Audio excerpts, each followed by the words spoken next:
22 ফেব্রুয়ারি শনিবার সকাল 11টায় আমিরাবাদ নতুন বাজার সরকারি প্রাথমিক বিদ্যালয়ে পুরস্কার বিতরণী ও অভিভাবক সমাবেশ অত্র প্রতিষ্ঠানের শিক্ষক মাস্টার মোহাম্মদ সাইফুল ইসলামের সঞ্চালনায় এবং বিশিষ্ট ব্যবসায়ী সাবেক মেম্বার আলহাজ জলিল আহমদের সভাপতিত্বে শুরু হয়। এ সময়ে প্রধান অতিথি হিসেবে উপস্থিত ছিলেন চট্টগ্রামের বিশিষ্ট ট্রান্সপোর্ট এজেন্সি ব্যবসায়ী ও শিক্ষানুরাগী মঈনুদ্দিন জসিম। তিনি বলেন, ছাত্রদের পড়াশোনার বিষয়ে অভিভাবকদের সচেতন হতে হবে। আপনার ছেলে মেয়ে স্কুলে আসতেছে কিনা নজর রাখতে হবে। আর আসলে শিক্ষিত মানুষের কোনো শিক্ষিত যাতে হয় না, কারণ ওই মায়ের বুঝবে শিক্ষার গুরুত্ব যার পড়ালেখা আছে। তো সুতরাং এটা আমাদের মাথায় রাখতে হবে। কারণ আমাদের ছেলে মেয়ে যদি পড়ালেখা না করে, আমি যদি জায়গায় দিয়ে দিই আমার মেয়ে, এই পড়ালেখা করে আমার মেয়ে এরকম, আমার মেয়ে থেকে আমার যে নাতি হবে তারাও এরকম হয়ে যাবে। তো সুতরাং গুরুত্ব দিতে হবে।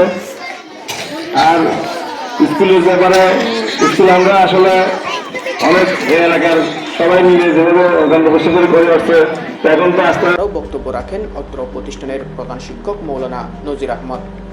অনুষ্ঠানে উপস্থিত ছিলেন বিশিষ্ট ব্যবসায়ী মুস্তাক আহমদ, মোহাম্মদ কুরবান আলী, মোহাম্মদ ইমরান, মোহাম্মদ মঈনুদ্দিন, মোহাম্মদ মুস্তাফিজুর রহমান, আমিরাবাদ ব্যবসায়ী মোহাম্মদ মুস্তাক আহমদ, ডাক্তার অজিত নন্দী এবং অত্র বিদ্যালয়ের শিক্ষক ও শিক্ষার্থীরা উপস্থিত ছিলেন। ছাত্রছাত্রীদের পুরস্কার বিতরণের মধ্য দিয়ে অনুষ্ঠান সম্পন্ন হয়েছে। বিস্তারিত দেখুন কলিমুল্লাহর প্রতিবেদনে। ইচ্ছা থাকে তাই পরবর্তী হতে পারে, আমরা আসি বলবেন, পরামর্শ নেবেন, পরামর্শ দিবেন।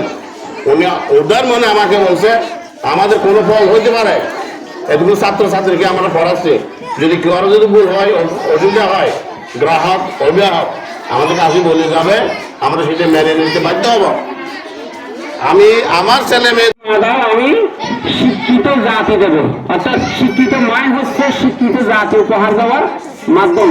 এই জন্য মাকে সচেতন হতে হবে। নেপোলিয়নকে বলা হয়েছিল যে তুমি কিভাবে এত উন্নত লাভ করছো। তিনিও বলেছেন যে আমি আমার মায়ের তত্ত্বাবধানে থাকার কারণে এবং মা বাবা উপকৃত হওয়ার কারণে মা আমাকে